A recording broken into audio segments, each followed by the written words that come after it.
সবাই কেমন আছেন? আশা করি আল্লাহর অশেষ রহমতে সবাই ভালো আছেন। অনেকদিন ধরে চাচ্ছিলাম 3D Studio Max এর ফুল টিউটোরিয়াল আপনাদের মাঝে আনার জন্য। অনেকেই বলেছেন 3D Studio Max এর টিউটোরিয়াল দেখানোর জন্য। তাদের কথা চিন্তা করে এবং যারা হচ্ছেন একেবারেই নতুন 3D Studio Max তৈরি করার ব্যাপারে কিছুই জানেন না, তাদের কথা চিন্তা করে এবং যারা ভিডিও দেখে 3D Studio Max শিখতে চাচ্ছেন, তাদের জন্যই মূলত আমার এই ভিডিওগুলো করা। যারা একেবারে নতুন তাদের জন্য এই টিউটোরিয়াল গুলো খুবই উপকারে আসবে। তো চলুন টিউটোরিয়াল গুলো দেখা যাক। আমি আপনাদের 3D Studio Max এর যে কোর্স বা ক্লাসগুলো দেখাবো সেগুলো হচ্ছে, প্রথমে হচ্ছে আমাদের 3D Studio Max এর পরিচিতি ক্লাস। এরপরে ক্লাসটি হচ্ছে অটোক্যাডের ফাইল 3D Studio Max এ কিভাবে ইনপুট করতে হয়, একটি রুম, একটি ফ্লোর প্ল্যান, যেমন অটোক্যাডে একটি রুমের একটি ছোট্ট প্ল্যান দিয়ে 3D Studio Max এ মডেল তৈরি করা, গ্রাউন্ড ফ্লোরের মডেল তৈরি করা, বাউন্ডারি ওয়ালের মডেল তৈরি করা, গেটের মডেল তৈরি করা, normal materials use, V Ray materials use, normal camera settings, V Ray camera setting use, lighting settings, V Ray render settings, complete model course, create and rendering, Photoshop environment create and save, how to float 3D plan and rendering, interior rendering with bedroom, interior rendering with living room. তো চলুন ক্লাসটি শুরু করা যাক। আমাদের আজকের ক্লাসটি হচ্ছে, প্রথম ক্লাসটি হচ্ছে 3D Studio Max এর পরিচিতি মানে ইন্টারফেস পরিচিতি ক্লাস। এটা হচ্ছে 3D Studio Max এর লোগো। তো আপনার ভার্সন অনুযায়ী লোগো চেঞ্জ হয়, সমস্যা নেই। আপনারা যে কোনো ভার্সনে 3D Studio Max আপনারা ইনস্টল করে ব্যবহার করতে পারেন। আর আপনাদের কাছে যদি সফটওয়্যারটি কালেকশনে না থাকে, তাহলে আমি আপনাদের ওয়েটা দেখিয়ে দিচ্ছি কিভাবে আপনারা সফটওয়্যারটা ডাউনলোড করে ইনস্টল করবেন। আর যদি একান্ত ইনস্টল করতে না পারেন, পরবর্তী ক্লাসে আমি 3D Studio Max কিভাবে ইনস্টল করে এবং ক্র্যাক করে ওটি ভিডিও দিব। তো যদি আপনাদের নেটলিন না থাকে তাহলে নেটলিন নিয়ে গুগলে যাবেন। এই গুগল থেকে আপনারা এখানে গুগলে সার্চ করবেন গেট ইনটু পিসি। এটা দিয়ে সার্চ করলে এটার ওয়েবসাইটে নিয়ে যাবে। এখানে প্রথম যে অপশনটা আছে এটাতে ক্লিক করবেন। এইখান থেকে এই যে সফটওয়্যার কালেকশন, এখান থেকে আপনাদের যে ভার্সনটা প্রয়োজন ওই ভার্সনটা লিখে, যেমন 3D Studio Max 2020, 21, 22, 23 লিখে গোতে ক্লিক করলেই এটা ডাউনলোডের অপশন দেখাবে। তো এখান থেকে আপনারা ডাউনলোড করে নেবেন। আমি 3D Studio Max টি ওপেন করছি এবং এটার ইন্টারফেস সম্পর্কে কিছু পরিচিতি দিচ্ছি। এটা হচ্ছে 3D Studio Max এর ইন্টারফেস। এটা হচ্ছে ওয়ার্ক এরিয়া। এখানে সাধারণত 4টা ভিউ থাকে, যেমন এটা হচ্ছে টপ ভিউ, এটা হচ্ছে ফ্রন্ট ভিউ, এটা হচ্ছে আপনার লেফট ভিউ, এটা হচ্ছে পার্সপেক্টিভ ভিউ। এই ওয়ার্ক এরিয়াটা আমরা চেঞ্জও করতে পারি। যেমন এখানে 4টা ভিউ পোর্ট আছে, আমরা যদি মনে করি যে না 4টা না 2টা ভিউ পোর্ট রাখবো, তাহলে এখানে একদম ভাবে আপডেট ভার্সন এই অপশনটা পাবেন। এখানে ক্লিক করলে এখানে লেয়ারের মানে ভিউ পোর্ট লেআউটের ইয়াগুলো দেখাচ্ছে, যেটা চাই। আমি যদি 2টা চাই তাহলে 2টাতে ক্লিক করে ওটা 2টা হয়ে যাবে। আবার আমি যদি চাই যে না 4টা থাকবে, সাধারণত 4টাতেই থাকে, তো থাকুক 4টা। পর হচ্ছে এই যে উপরে এটা হচ্ছে মেনু বার।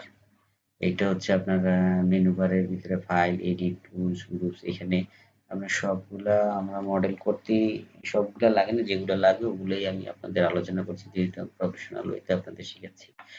হ্যাঁ, তো মডেল তৈরি করতে যে অপশনগুলো লাগবে বা যে কমান্ডগুলো লাগবে ওগুলোই আমি আপনাদের দেখাবো। আর এটা হচ্ছে আমাদের প্রপার্টিজ বার। এটা হচ্ছে আমাদের ভিরে প্রপার্টিজ বার। যদি ভিরে দিয়ে সেট আপ করা থাকে তাহলে আপনার এই অপশনটা আসবে, আর যদি না থাকে তাহলে এটা আসবে না। এরপর এগুলো মডেলিং, প্রিফায়ার্স, এরপরে হচ্ছে এখানে একদম নিচে আছে এটা হচ্ছে টাইম লাইন। এখানে এক্স ওয়াই জেড এর মান আছে, ওটার মানটা আমি দেখাবো। তারপর একদম কর্নারে আমাদের কিছু অপশন আছে, যেমন এই যে এটা হচ্ছে আপনার ম্যাক্সিমাইজ ভিউপোর্ট টার্গো, এটা আমাদের কাজে লাগে, জুম কাজে লাগে। এখান থেকে যে অপশনগুলো মূলত আমাদের 3D মডেল করতে কাজে লাগে। আর এটা হচ্ছে আমাদের কমন প্যানেল। এখানে এই প্যানেলগুলোর সাহায্যে আমরা কাজগুলো করি। তো এইখানে যেমন প্রথমেই যে প্লাসের মতন যে চিহ্নটা দেখতে পাচ্ছেন এটা হচ্ছে ক্রিয়েট। ক্রিয়েটের ভিতরে এখানে আবার যেমন অনেকগুলো অপশন আছে। তারপরে এটা হচ্ছে আপনার মডিফাই। যেমন সাধারণত এটা এই যে এটাতে ক্লিক করলে যে এটা চলে আসলো, এই অপশনগুলো কাজে লাগে, এই প্লাস ক্রিয়েটের কাজে লাগে, আমাদের লাইট কাজে লাগে, এরপরে এই যে শেপ আছে শেপের কাজে লাগে, এরপরে এটা হচ্ছে আমাদের অবজেক্ট টাইপ। আমরা কাজের প্রয়োজনে যেটা যেটা লাগবে সেটা আমরা প্রয়োজনে দেখিয়ে দিব এবং কাজ করার সময় আপনারা বুঝতে পারবেন। এটা হচ্ছে আমাদের ইন্টারফেস। তো মোটামুটি আমি ইন্টারফেসটা দেখিয়ে দিলাম। এখন আমাদের পরবর্তী যেটা হচ্ছে যে আমরা একটা অটোকেটের ফাইল 3D স্টুডিও ম্যাক্সে কিভাবে ইনপুট করব সেই জিনিসটাই আমি আপনাদের দেখাচ্ছি। তো প্রথমে আমার এখানে আমরা যাব ফাইল মেনুতে, এরপরে যাব ইনপুট থেকে ইনপুটে। তো আমরা ফাইলটা যেখানে সেভ করে রেখেছি ওইখান থেকে ফাইলটা সিলেক্ট করে ওপেনে ক্লিক করব। তারপরে এরকম একটা ডায়ালগ বক্স আসবে যেমন অটোক্যাড ড্রয়িং এর ইনপুট অপশনে। তো এটাতে আমি জাস্ট ওকে করে দিই। দেন ওকে করার পরে যেখানে আমাদের 4টা ভিউ আছে, তো আমরা এই টপ ভিউতে মাউসটা ক্লিক করব। এই যে দেখেন চতুর্দিকে একটা হলুদ দাগ পড়ছে। যে ভিউটি আমরা মনে করবো যে এই এরকম অ্যাক্টিভ হবে ওই ভিউতে এই ইয়েটা থাকবে, মানে ওইটাতেই কাজ করবে। যেমন এটা হচ্ছে লেফট ভিউ, এটা হচ্ছে পার্সপেক্টিভ ভিউ।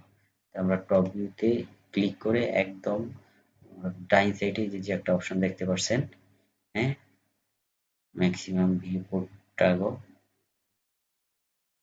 এটাতে ক্লিক করব। ক্লিক করার পরে দেন কি মাউসের যে হুইলটাকে ঘুরিয়ে একটু ছোট করব।